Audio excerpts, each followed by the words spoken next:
Hogwarts fue fundado por cuatro magos excepcionales que buscaban que sus alumnos tuvieran ciertas características. Pero ¿saben por qué los fundadores apreciaban estos aspectos en específico? Quédense para averiguarlo. Realizada por un elegido. Viajeros, han llegado al rincón del Potterhead. Como muchos de ustedes saben, y si no es porque no me siguen en mis redes sociales, así que ¿qué esperan? Vayan a hacerlo. El fin de semana pasado estuve en el Phoenix Fest, una convención temática de Harry Potter. Fui invitado a dar un par de conferencias sobre temas Potterhead y esta es una de ellas. Obviamente el formato es completamente distinto, pero me gustó tanto el tema que me dieron ganas de compartirla con todos ustedes. Si quieren que suba la segunda conferencia, pónganlo en los comentarios y ya que están ahí, pues dejen su poderoso like, ¿no? Como es bien sabido, Hogwarts fue fundado alrededor del año 1000. No conocemos bien la fecha exacta, pero lo que sí sabemos es que fue fundada por cuatro de los magos más talentosos de Reino Unido. Estos personajes coincidían en que se necesitaba de un lugar en el que magos y brujas pudieran aprender magia de manera segura, lejos de la mirada curiosa de los muggles. Así fue como idearon construir un colegio en el que ellos serían los profesores y transmitirían sus conocimientos a aquellos que lo merecieran. Pero, ¿quiénes merecían estudiar magia? Era en este aspecto donde los cuatro fundadores tenían sus diferencias. Godric Gryffindor pensaba que los valientes y aguerridos eran quienes merecían aprender. Se necesitaba tener un espíritu aventurero para poder realizar magia eficazmente. Para Helga Hufflepuff, todos por igual merecían aprender magia, pues mediante el esfuerzo constante se podía conseguir grandes cosas. Así, para Hufflepuff, el trabajo era el valor más importante. Por su parte, Rowena Ravenclaw creía que solo aquellos que tuvieran una mente brillante debían aprender. Para hacer magia se requería de disciplina, algo que solo se podía obtener por medio de una mente organizada, lógica y creativa. Así, la inteligencia lo era todo para Rowena. Y para Salazar Slytherin, la ambición estaba sobre todas las cosas. Quería enseñar a aquellos que estuvieran dispuestos a dejar su huella en este mundo y por lo tanto hacer todo lo posible para conseguir sus objetivos. Los alumnos de Salazar debían ser inteligentes, sí, pero sobre todo astutos. Con esto en mente, los fundadores encantaron el sombrero de Godric Gryffindor y colocaron en él todos sus saberes, para que éste pudiera seleccionar a los alumnos cuando los fundadores ya no estuvieran en este mundo. En sus más de 1000 años de existencia, el sombrero nunca se ha equivocado, aunque Albus Dumbledore consideraba que Hogwarts se apresuraban en juzgar a sus alumnos. Todo esto es ampliamente conocido por los Potterheads de todo el mundo, pero la verdadera pregunta es, ¿por qué los fundadores apreciaban estas características sobre todas las cosas que componen la personalidad de una persona? La respuesta sencilla sería, pues porque se parecían a ellos, ¿no? Pero lo cierto es que la historia de los cuatro fundadores, las condiciones de su nacimiento y las condiciones históricas que les tocó vivir nos explican más profundamente las preferencias de los fundadores. Dicho esto, vamos a adentrarnos en la vida de los cuatro fundadores de Hogwarts. Ya dije mucho fundadores. Empecemos en estricto orden alfabético, con Gryffindor. Godric Gryffindor nació en el Valle de Godric, una población que está ubicada en Inglaterra, en la zona del West Country. Esto es muy importante porque para el año 1000 esta región tenía otro nombre, Wessex. Un poquito de historia inglesa. Después de la caída del Imperio Romano, la antigua colonia de Britania se dividió en 7 reinos independientes, que si bien peleaban por el control de la isla, ninguno podía dominar a los otros, y esta fue una situación que duró por varios siglos. Wessex era el reino que estaba más al sur de Inglaterra, y en él se sentaron los sajones, una tribu de origen germánico que invadió la región. Para el año 1000, que es lo que nos importa, Wessex llevaba ya varios años dominando a los otros reinos y unificando el territorio en una sola corona. Así, la corona de Wessex desaparecería y se convertiría en la corona de Inglaterra. ¿Qué tiene que ver esto con los fundadores? Pues que esta es la herencia de Godric Gryffindor. Tiene sangre de conquistadores. Él es un sajón.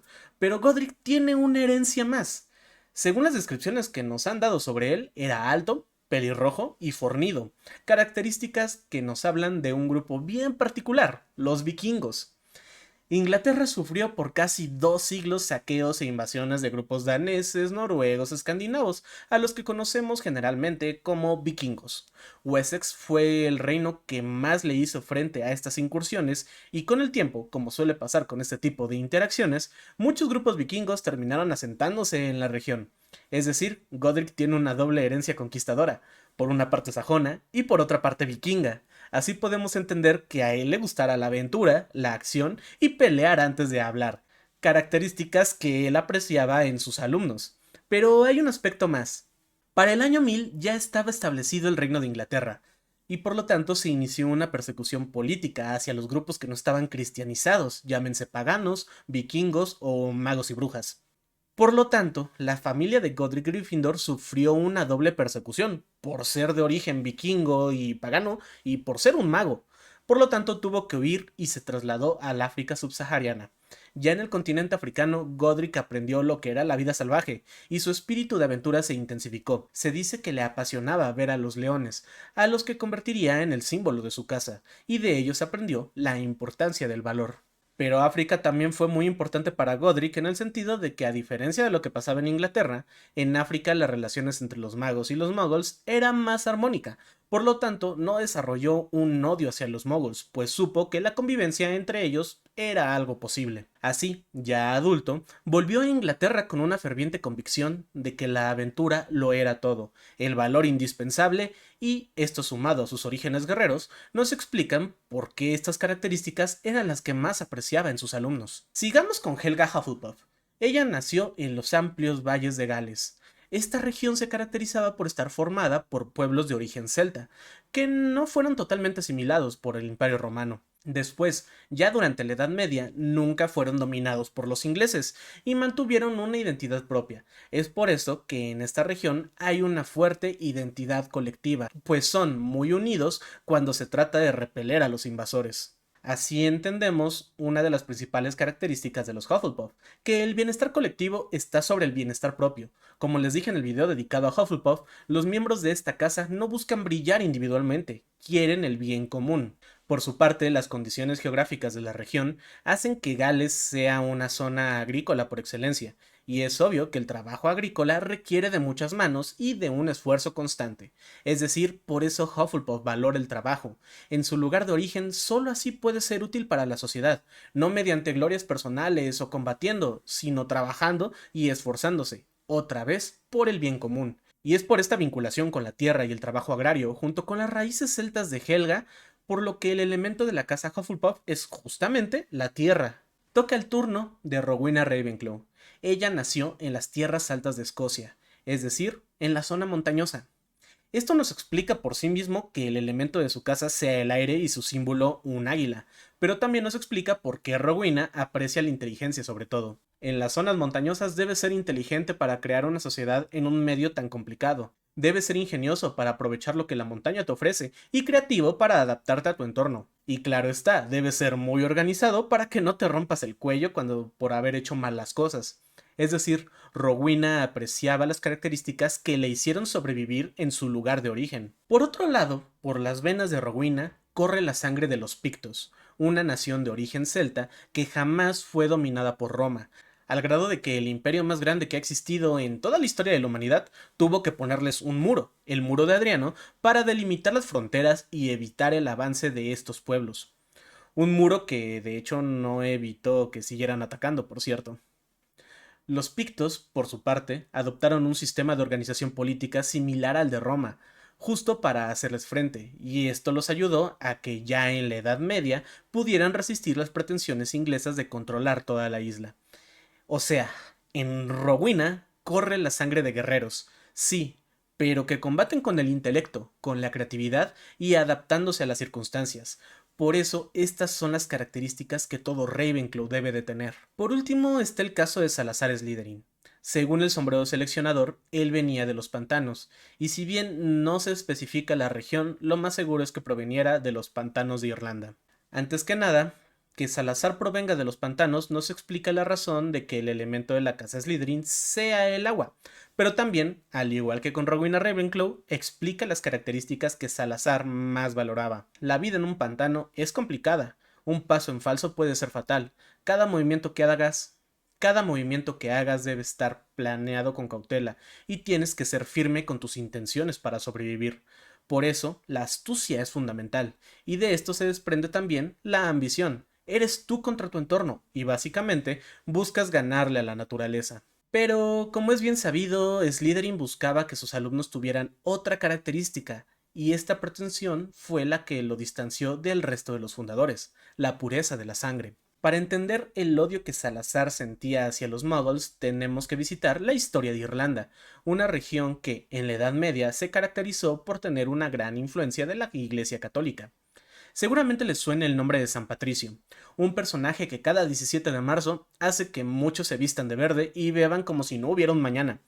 Pues este santo inglés fue beatificado por haber hecho el milagro de haber eliminado a las serpientes de Irlanda. Dato curioso de la isla: por las características geográficas de Irlanda, en ella no existen y nunca han existido las serpientes, por lo menos de manera natural.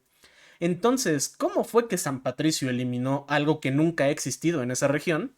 Pues resulta que en la época del auge del cristianismo en Irlanda, esta estaba poblada por tribus de origen celta, otra vez, cuyos sacerdotes eran conocidos como druidas. Para estos sacerdotes, las serpientes, y principalmente sus huevos, eran importantísimas, ya que conectaban a los mortales con el mundo espiritual.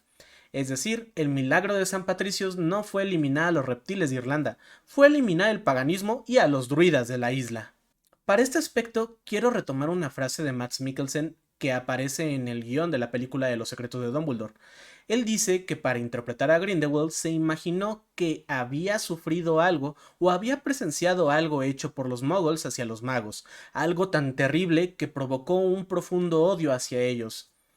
Es evidente que el hecho de que el símbolo de Slytherin sea una serpiente significa que su familia era de tradición druídica. Y si bien a Salazar no le tocó la época de San Patricio, pues este vivió en el siglo V y aquel en el siglo XI, no cabe duda que la familia de Salazar sufrió de esta persecución hacia los druidas, que se extendió en Irlanda a través de varios siglos. Es decir, a diferencia de los otros fundadores que no vivieron la persecución hacia los magos y las brujas de manera tan cercana e intensa como Salazar, él sí lo hizo, y seguramente lo sufrió él mismo. Fue perseguido, y es por eso que tuvo que huir de Irlanda hacia Inglaterra, donde conocería a Godric Gryffindor, quien sería por muchos años su más grande amigo. Por lo tanto, cuando llegó el momento de seleccionar a los alumnos que estudiarían en Hogwarts, el radicalismo de Slytherin afloró, por lo que él había sufrido a lo largo de los años, y esto fue algo que no pudieron entender jamás los demás fundadores, ya que para ellos los muggles no podían ser tan malos. Pero para Salazar, el crimen que los muggles habían cometido era imperdonable, ellos eran escoria y debían ser eliminados. Por eso, antes de partir, dejó al monstruo de Slytherin en la Cámara de los Secretos esperando a su heredero. Espero que estas reflexiones que presenté en el Phoenix Fest les hayan gustado, tanto como yo disfruté haciéndolas, pues reúnen mis dos facetas, Potterhead e historiador, y espero que si disfrutaron este video no olviden dejar su poderoso like. Gracias por llegar hasta aquí, les dejo todas mis redes sociales en la descripción de este video, pero sobre todo, recuerden que en este rincón encuentran una entrada al mundo mágico.